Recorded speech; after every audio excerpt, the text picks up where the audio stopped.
একদিন একটি ছোট্ট পিঁপড়ে জল তেষ্টা পাওয়ায় জল খেতে নদীর ধারে গেল।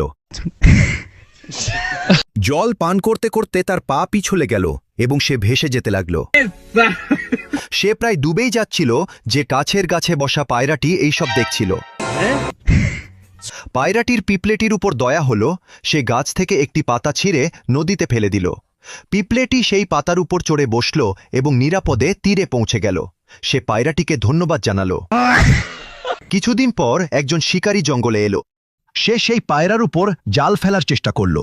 এটা দেখে পিঁপড়েটা বুঝতে পারল যে তার বন্ধু বিপদে আছে। সে ছুটে গিয়ে শিকারীর পায়ে কামড়াতে লাগল। যন্ত্রণায় শিকারী চিৎকার করে উঠল আর তার নিশানা ফসকে গেল। পায়রাটা উড়ে গেল আর বেঁচে গেল।